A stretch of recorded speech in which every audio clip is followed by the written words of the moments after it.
welcome back to this channel, and thank you so much for clicking on this video.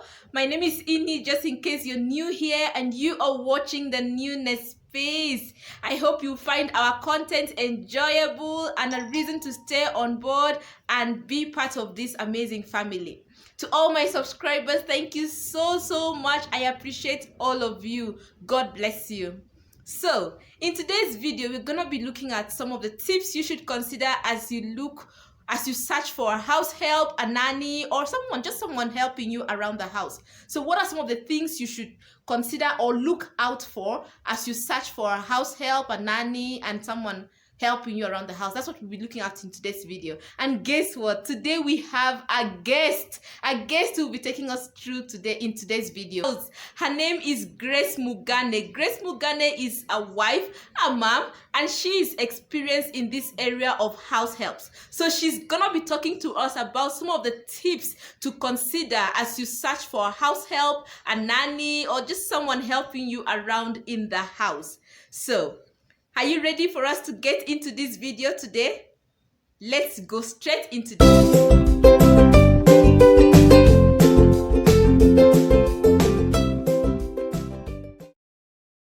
Yes.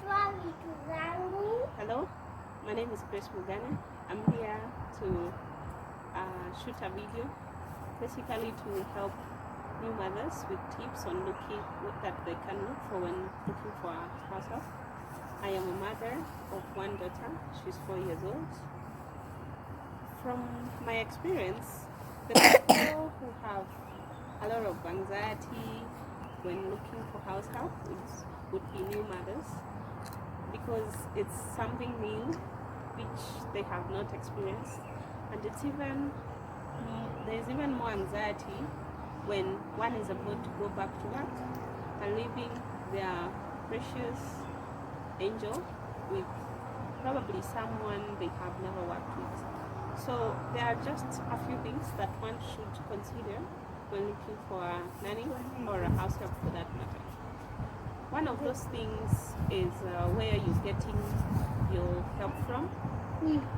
Some people will opt for referrals, and by that they may call their close relatives or even friends. And for such a scenario, one of the things to look for is how well the person who is referring the house help to you knows that person. It should be a person who has been known to have a good reputation. You don't want to be brought someone with a criminal record to take care of kids. In addition, when now for referrals from friends, it might be helpful to get a former employer to give you, if the girl has worked before, let a former employer give you feedback, or rather a review on how they worked with the girl before. The other option people might want to go for is agencies or bureaus. For these, it's good to be careful the kind of bureau you're going to. Let it be a bureau that has good reputation, so referrals come in very handy, because there have been a lot of cases of mothers who pick house helps from bureaus and then they end up mistreating their kids or even stealing from their houses, and you don't want to add to that statistic. So I would say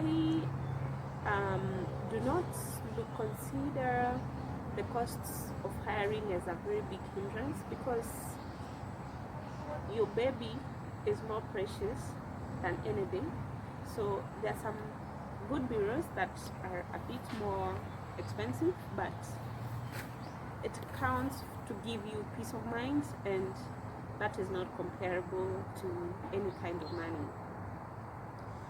The other thing you should consider when looking for a house help is your house needs.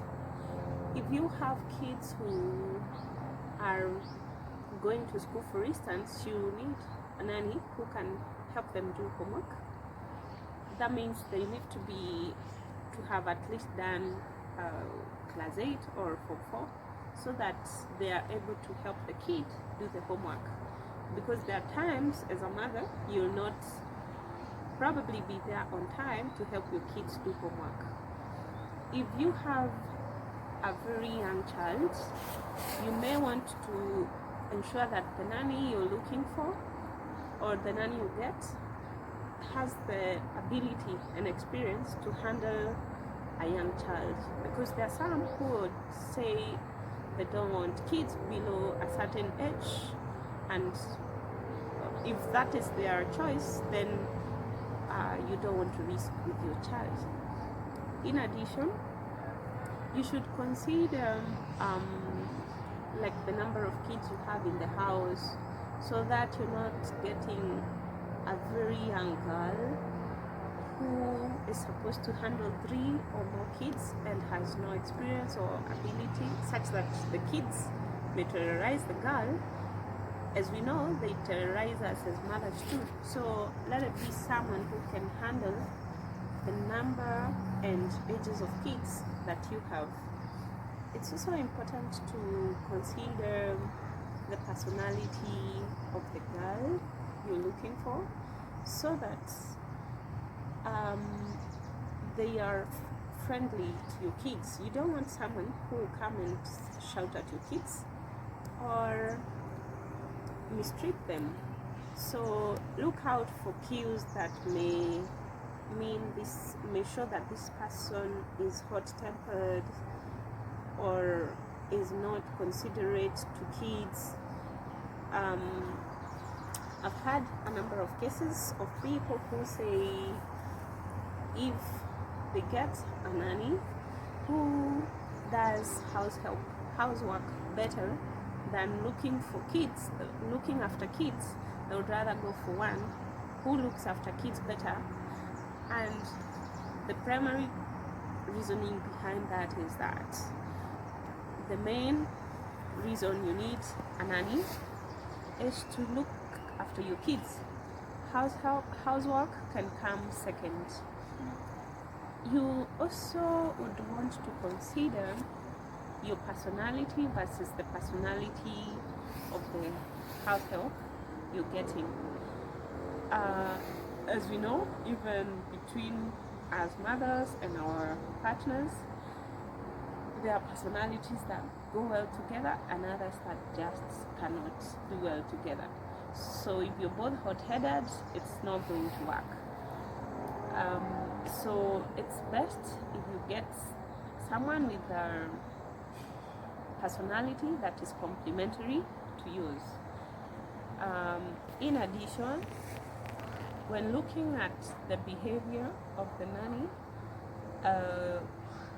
one of the things I would say is a no-go zone in terms of personality is someone who answers back at you, because it has to be clear who is giving who instructions. So respect for me is number one. It is key. I would rather have someone who is not perfect with housework but respects, and we can reason together. Also, in terms of respect, one thing I must say is it should be two-way, so that even as the mother, you respect the girl, and the girl will in turn respect you. When it comes to housemates, you may want to also look about at if you need what kind of work you need this girl to do. If it's cooking, how are they cooking? But I must say, like, cooking is something you can always teach them, and if it's someone who is teachable, you might find that you're able to stay with them longer.